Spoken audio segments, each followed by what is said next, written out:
नमस्कार। आज जो Rajendra Prasad central agriculture university है, इसके द्वारा मक्के और सरसों की एक वैरायटी लॉन्च की गई है। अभी लॉन्चिंग बाकी है। मतलब आप समझते हैं कि जो एग्रीकल्चर यूनिवर्सिटी है वो लगातार शोध करते रहती है किसी भी फसल के नई वैरायटी पे, और वो अहम होता है क्योंकि तरह तरह के बीमारियों से लड़ने की क्षमता वाली, कम पानी में होने वाले, अधिक पानी में होने वाले, कम समय के फसल, एक ठीक ठाक समय के फसल और उत्पादकता ज़्यादा, ऐसी चर्चाएं और ऐसे रिसर्च होते रहते हैं। तो जो वैरायटी मक्के की लॉन्च की गई है उसका नाम है शक्तिमान 6।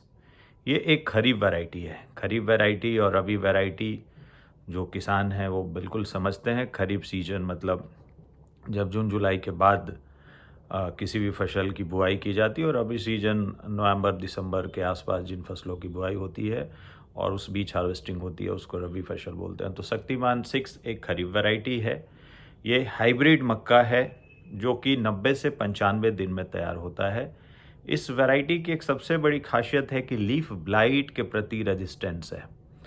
मतलब लीफ ब्लाइट एक मक्का में होने वाली गंभीर बीमारी है, और ये ऐसे समय में आ जाती है जब किसानों को ये उम्मीद होती है कि उनकी फसल काफ़ी बढ़िया होगी और उससे उत्पादकता आएगी, और उनको काफ़ी तकलीफ़ का सामना करना पड़ता है। तो ये शक्तिमान 6 जो है वो लीफ ब्लाइट से लड़ने में काफ़ी हद तक सक्षम है, और इसमें करीब करीब 9.87% का प्रोटीन है। प्रोटीन भी इसलिए हम होता है क्योंकि कोई कोई मक्के का इस्तेमाल सीधा दर्रा बना के या उसको हाफ बॉयल करके फिश के लिए, पशुओं के लिए किया जाता है। तो प्रोटीन एक बहुत ही अहम फैक्टर है।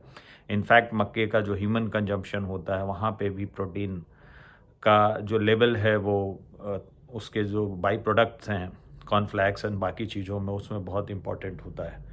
और सबसे बड़ी चीज़ है कि इस प्लांट्स का जो हाइट है वह 180 सेंटीमीटर से 190 सेंटीमीटर के बीच है, और 67 क्विंटल पर हेक्टेयर के आसपास ये जो राजेंद्र सेंट्रल एग्रीकल्चर यूनिवर्सिटी है उसके जो रिसर्चर हैं, जो वाइस चांसलर हैं, जो उसके पीआरओ हैं, वो दावा कर रहे हैं कि 67 क्विंटल प्रति हेक्टेयर के आसपास इसकी उत्पादकता होगी, जो कि एक तरह तरह के जो प्राइवेट कंपनी और अदर एग्रीकल्चर यूनिवर्सिटी द्वारा रिसर्च किए हुए बीज हैं उसके लिए उसकी तुलना में एक बढ़िया उत्पादकता भी है।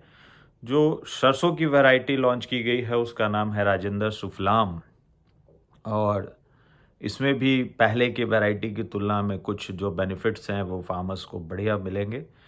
तो हम उम्मीद करते हैं कि ये दोनों बीज जो किसानों के आय को बढ़ाने का प्रयास है, जो किसानों को तरह तरह के परेशानियों से बचने का जो मैकेनिज़्म है उसमें बहुत बड़ा हेल्पफुल साबित होगा। बहुत बहुत धन्यवाद।